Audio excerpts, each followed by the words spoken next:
Hello guys what's up. तो आज हम इंडियन पॉलिटी में फंडामेंटल राइट्स का 8वां लेक्चर डिस्कस करेंगे। जिन लोगों ने हमारे प्रीवियस वीडियो के लेक्चर को ना देखा हो वो डिस्क्रिप्शन में जाकर के लिंक पर क्लिक करके हमारे प्रीवियस वीडियो जरूर देख लें। इससे आपका फंडामेंटल राइट्स क्लियर हो जाएगा और इसमें कोई डाउट भी नहीं रहेगा। और साथ में बेल आइकन को भी प्रेस करें, इससे हमारे आने वाले वीडियो का नोटिफिकेशन आपके पास में डायरेक्टली पहुँच जाएगा।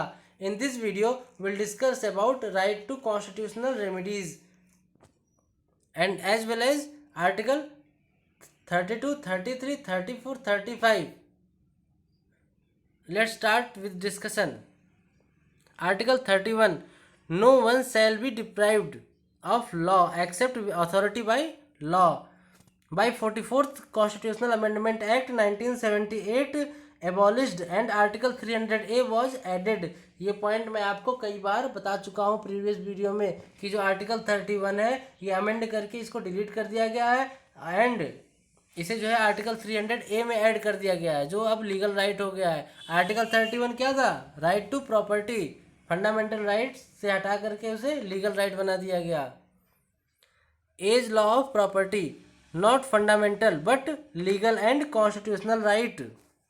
Article 31A, compulsory acquisition can be done. Compulsory acquisition की राइट है यहाँ पे आर्टिकल 31A में। After then article 31B, violation of certain rules and regulations land form. Land form करने के लिए सर्टेन रूल्स वायलेशन के लिए सर्टेन रूल्स एंड रेगुलेशंस हैं। Article 31C, purpose to implement the DPSP in article 39B and 39C। जो directive principle of state policy के article है 39B and article 39C, इसका जो पर्पज इम्प्लीमेंट करने का ये हमारे आर्टिकल 31C में लिखे हुए हैं। Okay, first constitutional amendment in 1951। This point is important because it was a first constitutional amendment है। ठीक है, तो 1951 में हुआ था first constitutional amendment and article 31A and article 31B was added. After then we can move towards next article, that is article 32 and right to constitutional remedies. On the violation of fundamental rights one can issue writ. अब article 32 जो है ये बहुत ही important है हमारे fundamental rights के लिए, because without article 32 fundamental right is meaningless. Because under article 32 हम फंडामेंटल राइट्स के वायलेशन होने पे जो कोर्ट में जाते हैं, सुप्रीम कोर्ट में या हाई कोर्ट में, तो उसके लिए जो रिट है वो आर्टिकल 32 में ही अवेलेबल है। और डॉक्टर B.R. अम्बेडकर जी ने कहा है, मैं उनके लैंग्वेज में बताता हूँ, an article without which the constitution would be nullity, it is very soul of constitution and the very heart of it.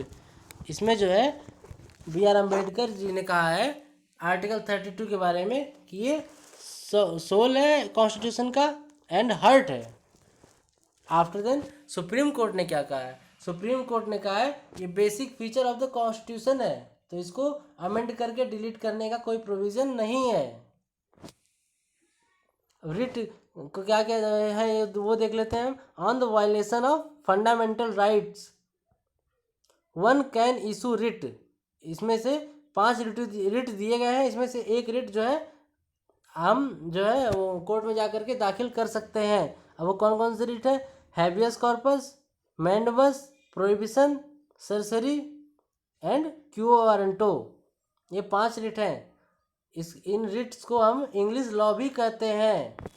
Okay, अभी जो 5 रिट हमने बताए हैं, habeas corpus, certiorari, quo warranto, prohibition, इसको जो है हम नेक्स्ट वीडियो में डीप में डिस्कस करेंगे because it is very important.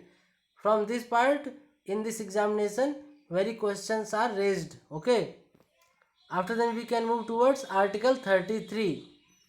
Parliament has power to restrict the fundamental rights of member of arm force, paramilitary force, police force, intelligent agencies.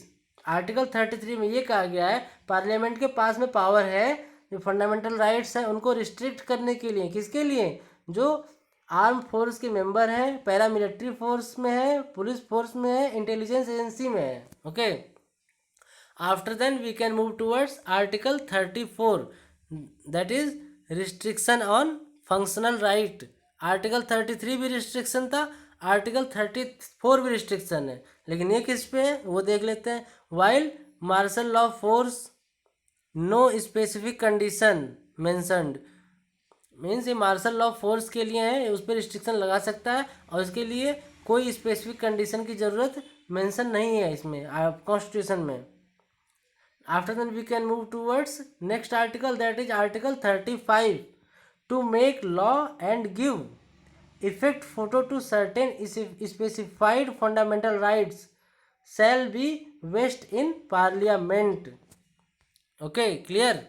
After then next point is excessive limitation with no social economic rights, no permanent suspension during emergency, expensive remedy. Okay, ये जो remedy है इसके लिए आएगा वो expensive remedy है।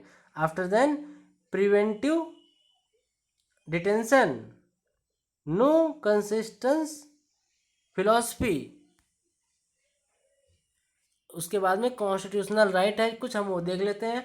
Article 265, that is tax only by procedure established by law.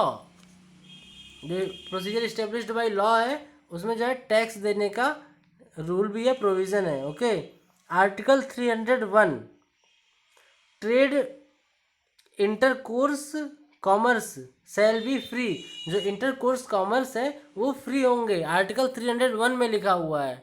After then next article is article 326, election of legislation assembly and state legislation assembly all the basis of built suffrage. अब category क्या क्या थे fundamental rights की वो हम एक बार फिर से डिस्कस कर लेते हैं। First one is right to equality, article 14 to article 18।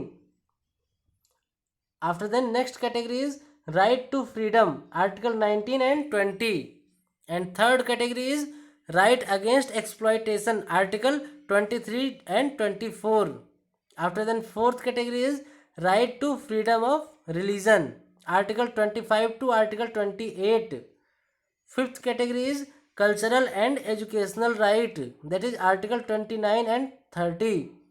After then sixth category is right to constitutional remedies, article 32, जो हम लोग इस वीडियो में डिस्कस कर रहे हैं, 6th पार्ट।